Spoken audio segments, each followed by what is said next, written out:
प्रभाकर वनिता। मैं रत्नत्रय English medium school और कनिष्ठ महाविद्यालय मांडवे में कार्यरत हूँ। आप सभी को मंगलमय दशलक्षण पर्व की दिल से शुभकामनाएं।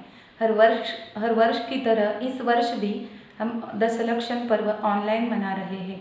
आज दशलक्षण पर्व का 7वां दिवस है। आज मैं आपको तपधर्म के बारे में बताऊंगी। मैं अपने संभाषण की शुरुआत नमोकार मंत्र से करूंगी।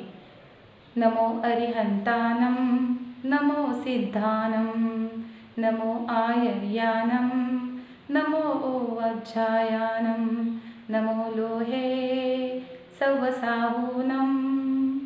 ऐसो पंच नमोकारो सव पावपनाशनम, मंगलानं च सर्वेसि बड़वं भवै मंगलम। जैसे कि मैंने आपको बताया, दशलक्षण पर्व का आज 7वां दिवस है। उत्तम तप। तप का उपदेश क्या है? तन मिला तुम तप करो, करो कर्म का नाश। रवि शशि से भी अधिक है तुम में दिव्य प्रकाश। तप चाहे सुरसुराय, कर्म शिखर को वज्र है। द्वादश विधि सुखदाय, क्यों न करे निज शक्ति सम। तप क्या है? इच्छाओं की निरोध को तप कहते हैं। तप का अर्थ होता है तपना। जैसे सोना अग्नि में तपकर शुद्ध सोने का स्वरूप लेता है, ठीक उसी प्रकार जीव भी तप के माध्यम से अपने कर्मों को जलाकर परमात्मा बन सकता है। इसलिए मोक्ष की पहली सीढ़ी कहा गया है।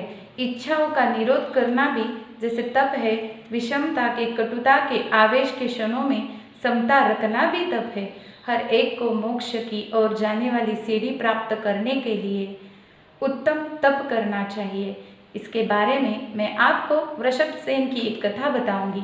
एक दिन उज्जैन के राजा प्रद्योत उन्मत्त हाथी पर बैठकर किसी घने जंगल में जा रहे थे। हाथी उन्हें बड़े दूर लेकर भागा और भागता ही चला गया। राजा ने हाथी को ठहराने की बड़ी कोशिश की, पर उसमें वो असफल रहे। भाग्य से हाथी एक झाड़ के नीचे होकर जा रहा था। वो उनकी टहली पकड़कर लटक कर धीरे धीरे नीचे आ गए। वहाँ से चलकर वो खेत नाम के एक छोटे से और बहुत सुंदर गांव के पास पहुँच गए। बड़ी प्यास लगने के कारण एक बड़े पत्थर पर जा बैठे। उसी समय पनघट पर पानी भरने के लिए आई जिनदत्ता की लड़की जनपाल की लड़की जिनदत्ता को जल पिलाने के लिए कहा। उसने उनके चेहरे को रंग ढंग देखकर समझ लिया कि वो कोई बड़ा आदमी है। उसके बाद जिनदत्ता ने उनको पानी पिलाया और घर जाकर अपने पिता से प्रद्योत का हाल कहा। सारी बातें सुनकर जिनपाल दौड़कर उनके पास पहुंचा और उन्हें अपने घर लेकर आए। बड़े आदर सत्कार के साथ भोजन कराया। राजा प्रद्योत उनकी इस मेहमान नवाजी से बड़े प्रसन्न हुए। उन्होंने जिनपाल को अपना सब परिचय दिया। जिनपाल ऐसे महान अतिथि द्वारा अपना घर पवित्र होने से अपने को बड़ा भाग्यशाली माना। वे कुछ दिन वहाँ और ठहरे। इतने में उनके सब नौकर भी उन्हें लेने के लिए आ गए। राजा प्रद्योत अपने शहर जाने को तैयार हुए, लेकिन राजा प्रद्योत ने जिनदत्ता को जब से देखा था तब से वो उस पर प्रेम हो गया था और इसलिए जिनपाल की सम्मति पाकर उन्होंने उनके साथ विवाह भी कर लिया। दोनों नव दंपति सुख के साथ अपने राज्य में आ गए। राजा प्रद्योत ने जिनदत्ता को अपनी पटरानी का सम्मान दिया। कुछ दिनों के बाद घर में पुत्र हुआ। जिस दिन पुत्र होने वाला था, उस रात को राजा प्रद्योत ने अपने सपने में सफेद बैल को देखा था। इसलिए पुत्र का नाम भी वृषभसेन ही रख दिया। पुत्र लाभ के बाद राजा की प्रवृत्ति धर्म कार्यों में अधिक बढ़ गई। वे प्रतिदिन पूजा पाठ, दान आदि कार्यों में बड़ी श्रद्धा के साथ करने लगे। उसी तरह सुख के साथ 8 बरस बीत गए।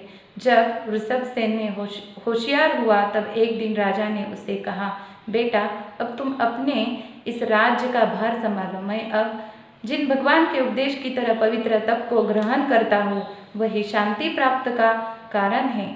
पिताजी, आप तप को क्यों ग्रहण कर रहे हैं? क्या मोक्ष प्राप्ति राज्य करते हुए नहीं मिल सकती? हाँ बेटा, बिना तप किए मोक्ष प्राप्ति नहीं होती। जिनेंद्र भगवान ने मोक्ष का कारण एकमात्र तप बताया है, इसलिए आत्महित करने वालों को उसका ग्रहण करना चाहिए। इसलिए हम सबको अपने जीवन में तप धर्म का पालन करना चाहिए। यही सीख हमें 10 लक्षण तप धर्म से मिलती है। धन्यवाद। जय जिनेंद्र। इसलिए हम सबको अपने जीवन में तप करना चाहिए। यही सीख 10 लक्षण पर्व का तप धर्म हमें सिखाता है। धन्यवाद। जय जिनेंद्र।